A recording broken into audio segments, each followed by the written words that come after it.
He's the former NFL quarterback, won a Super Bowl with the Saints, I believe, Todd. Two-time Heisman Trophy candidate at Missouri and host of the Chase Daniel Show on YouTube channel. He's been a great, great contributor to our show the entire season. Let's welcome Chase Daniel. What's up, Dan? How's it going? Hey, guys. Second best quarterback on the show today. I love that. Where'd you put that poll at?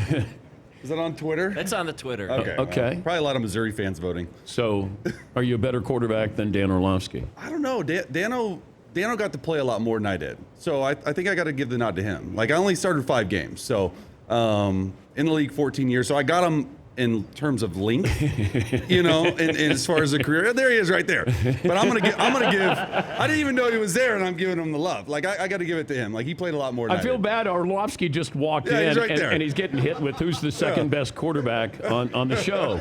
It's you, Montana, and Dan Orlovsky there. Thanks for joining us all season long, and you've made us smarter with things that you look at, breaking down, game footage with the quarterback, certainly. What does Brock Purdy do better than Patrick Mahomes? Well, I mean, that's a difficult question right there. I do think that at least this year, like, Brock Purdy has been throwing the football down the field.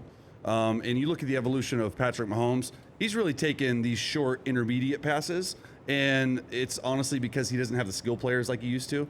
So you look at Brock, and we talk about all the time. I know Dan's done a bunch of segments on it. We've done a bunch of segments on it over at NFL Network, these layered throws. So over the top of these linebackers in between the safeties. And look, his skill players are second to none. Brock Purdy, right? Like Brandon Ayuk, Debo, Kittle, CMC, you can go on and on, Jennings. But I think that's probably the best thing I've seen on film this year. Like, you look at throws over 10 yards down the field, the dude is first in every single category. So he's having a storybook year. But they haven't faced this Chiefs pass defense. This Chiefs pass defense is top 5 in the league. And I'm really looking forward to how Steve Spagnuolo, the defensive coordinator for the Chiefs, attacks the right side of that offensive line for the 49ers, because they have been really bad in terms of giving up pressure. And so that's something that I think you're going to see early in the game. Like, you talk about all the time about Kyle Shanahan with these first 15 plays. I'm looking at Steve Spagnuolo in these first 15 plays, because they're going to bring double-edge pressure, which they do a lot. They're going to bring stunts. They're going to put Chris Jones on the left side of the defensive line, which is the right side of the O-line. And we're going to see this chess match sort of take place in the first quarter into the second quarter. And that's usually when teams get settled into the Super Bowl, because it's unlike any other game in the world, obviously. But from a player standpoint, it takes a while to settle in. Okay, explain these layer throws that Brock Purdy does, because I know you brought this up before, and other analysts have, that he does something that, does take a lot of talent to be able to do that. Well, the hardest thing, in my opinion, playing quarterback in the National Football League, is not throwing outside the numbers. When you're throwing outside the numbers, you can miss. If you're throwing to the left, you can miss left and outside, and it goes out of bounds. What he does is these layered throws is these are between 12 and 20 yards, and they're in the middle of the field. So they run a lot of wrap routes, a lot of dagger routes, a lot of in routes, and they have a lot of clear routes. And a lot of times on these clear routes to George Kittle, I mean, he threw one earlier this year to George Kittle. They're in this cover 2 look, and Kittle's just running right down the middle of the field, but he has a Mike linebacker on him. I'm like, there's no way he's taking that throw. It's just a perfectly thrown football. So he has a lot of trust. Like, he doesn't have the strongest arm, but the way he throws with rhythm and timing and accuracy, like, it's really impressive, especially, like, people forget, like, the dude had massive elbow surgery before the year. Yeah. And he was ready for the year. Like, there was a lot of talk, is he not going to be ready? Is he going to be ready? And just what he's done in the first 2 years of his career, back-to-back NFC championship games, a Super Bowl berth.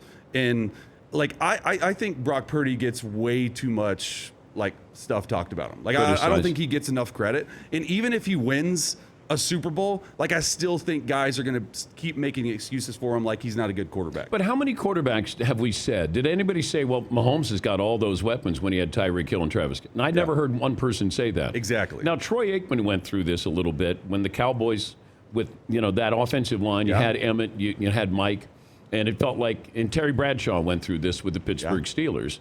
But I don't know how many quarterbacks that we kind of single out and go, yeah, but look at all the weapons. Well, I thought it was great, and I'm so glad that it was on opening night when Kyle Shanahan spoke about the game manager tag in Brock Purdy. And what he said was, of course you want your guy to be a game manager. Like that's part of the thing. He's like, you have to manage the game. You have to manage if there's rain or if there's sleet or snow or what we're doing in the game. You got to be able to run the system, and you have to make plays outside of the system. Those are the three things he said. He said, Brock Purdy can do all those. And so I feel like Kyle feels like he finally has his quarterback. Like in 2019 when they lost, he had Jimmy G, right? Matt Ryan when they lost 28-3 and when he was coordinating the Falcons. And I really think that Brock is really brought into that. And I thought that was really great for Shanahan to say that. And I think it softened some of the haters a little bit, because when the head coach is saying it, and everyone knows, right, the resume that Kyle Shanahan has, but Shanahan needs to win one, right? Like his legacy is a little bit on the line that a lot of people aren't talking about, and he's going to be tied with Brock because, honestly, mystery irrelevant. There was a story yesterday that said they almost didn't even take Brock Purdy, and so it was an interesting story. But I think that's the biggest thing for us, and what people that have known and know football have been talking about all year long is Brock Purdy, in my opinion, is a top 5 quarterback this year. Like, he has played like a top 5 quarterback. Forget about the weapons. That's good. Like, give John Lynch and Kyle Shanahan some love because they surrounded him with it. And they surrounded him with this, but you still have to go out there and make the plays. Okay, so top 5 quarterback. You would have Mahomes in there? Oh, yeah. Dak? Well, Dak is, I mean, look, this year, I would say absolutely. Like Lamar Jackson, Dak, So Purdy. just performance this year. So Yeah. Joe Burrow's not in there because he didn't Just play. pure performance this year. Okay, who else is in their top 5? Well, I think it's Mahomes, in no order. I think it's Mahomes, Purdy, Dak, Lamar Jackson, and Josh Allen, obviously. Like, Josh Allen's whole issue this year was turnovers. I mean, they were 6-6 in December, and they rolled off 5 straight to get into the playoffs. Had that 2 seed. Obviously, you run into a brick wall of Patrick Mahomes going on the road for first ever playoff game, but he played really well. And if they would have won and he wouldn't have turned the ball over as much, he'd be probably in the MVP talk as well. But it feels like we go out of our way to promote Josh Allen. Yeah. And he hasn't gone to a conference title game.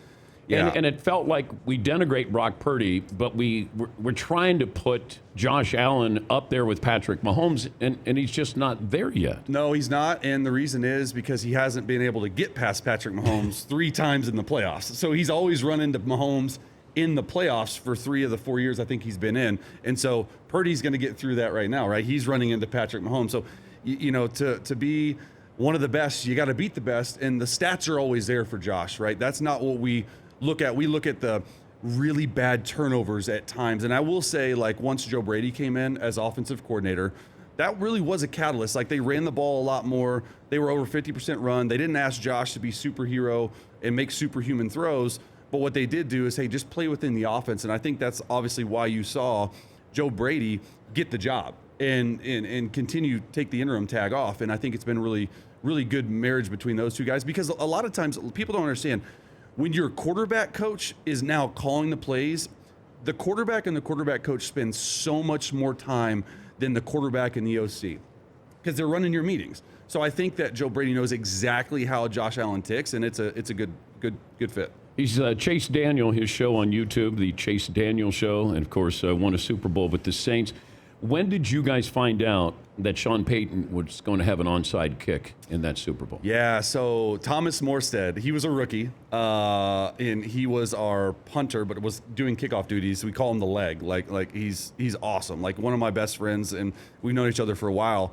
And he had been practicing this crazy kick all year long. And I'm like, Thomas, what are you doing? Like, he's sitting the ball on a tee, and he's kicking the right side of the ball, so the ball spins like a top. So he was doing it, and it would spin like a top to 10 yards, and it would come back 5 yards to us. And I'm like, Thomas, like, what are you doing? First of all, how did you figure out how to do that? He's like, man, I was just practicing. Like, and I'm like, well, yeah, that's pretty freaking cool, man. Like, you're able to spin a ball on its side. They have a lot of free time. Yeah, let's be honest here. It's like special teams run laps, right? Like Waterboy. Like, it's like one of those things. But so he was practicing it, and I promise you, like, about 15% of the time it worked. Like, it wasn't working a lot, but when it worked, it was like a thing of beauty. And I remember that whole week. And but how many of you guys knew that you were going to have an onside kick? Well, that's yeah. I mean, start the second half. Yeah, literally we went in at halftime, and we weren't playing really well. And we had received, and we were kicking the ball off, and Sean literally right before we go out. First of all, the halftime's like 20 minutes. It's much longer. We install the plays, and he's like, oh, by the way, we're doing ambush. And we were like, oh my God, that's what it's called. And we were like, no way. He's like, yeah, we're running ambush. Let's go. And we're like, okay, like this is either going to be really good or really bad. And honestly, if you remember, the scrum for the ball was insane. Like, it wasn't some Hank Basket, I think, had it, and one of our guys, Yes. one of our guys stole it from them, and they gave us the ball, and we ended up, I think, kicking a field goal or scoring, and the rest was history. But one of the coolest things ever. I mean, like, I was a rookie when we won the Super Bowl, and I was behind, obviously, Drew Brees and Mark Brunell. So, like, the age gap between me and Brunell was, like, almost 20 years. And I was literally just like the coffee boy, like, hey, go get me coffee. Like, go do this. Like seriously. And I was happy. Hey, look at the red zone and draw up some plays. They never But you got to suit up. I got to suit up. And in the playoffs, they have this playoff roster that they set, and all 3 games, obviously, like, you're going to dress 3 quarterbacks. And so, yeah, when Tracy Porter picked off Peyton Manning and ran it back for the pick 6, like, it was just, like, pure elation on the sideline. Like just... It was the coolest feeling in the world, and been trying to catch that feeling the rest of my career in 14 years, and not even close. Like I've been a part of some really bad playoff losses, like Minnesota Miracle. I was on the sideline for that, and I thought that was maybe our best team. So we were the Chiefs at Indianapolis Colts, and that was the playoff game where they came back from 27 down. So second largest comeback in playoff history. That was the Andrew Luck jump into the end zone game. And then the LA Chargers versus the Jacksonville Jaguars. They came down. They came back from 28. It was the worst comeback loss of all NFL history. So, like, I have not been able to, like, I've been a part of some crazy playoff loss. And just goes to show you, like, how hard it is. You weren't on the Lions this year, were you? No. Okay. Yeah, that wasn't, Woo, those 4th downs. 24/7. Yeah, not good. 24/7. Not good. Prediction? Oh, man. Look, it's just hard for me to pick against Patrick Mahomes. Yeah. So I'm going to go, I think the Chiefs are going to win it. I'm not going to give you a score because honestly it doesn't matter. But the way that the Chiefs offensively right now are playing, it's finally starting to match their defense. Their defense has played well all year long. Only team in the NFL this year without giving up 30 points. And I just think that the defense for the 49ers isn't as great as the defense for the Chiefs. So I think the Chiefs end up taking it. Yes, Paulie. Just to be fair to our next guest, Dan Orlovsky, I got Orlovsky career 15 touchdowns. Yeah, more than me. And how many does Chase have? Chase, I got you, is it 8? 8 or 9? Yeah. Yeah. I'll give you 9. Wait, you can't say 8 or... Did you say 8 or 9? I don't know. Yeah, I don't know. It's not above 10. So he's obviously You should got know it. every receiver you threw a touchdown pass Oh to. man, the first one I ever threw, which is awesome, Dexter McCluster. And it wasn't even honestly, like, it shouldn't have been a touchdown pass. It was on the 3-yard line, and we threw like a little bubble screen, and he walked in. I was like, oh, that's cool. But it wasn't it wasn't some like 60-yard bomb that you dream of. It's just like, okay, you do the work. So it was fun. Was Dexter out of Ole Miss? Yeah, absolutely. Dexter Deuce. Like number 22? Deuce. Yep. Yeah, all right. Okay. Absolutely. Thanks again for all your contributions this year. Yeah. We learned a lot. We appreciate you making yourself available. Always great to see you. It's been fun to be on. He is Chase Daniel. Dan Orlovsky will join us coming up next. We're back after this in the Dan Patrick Show.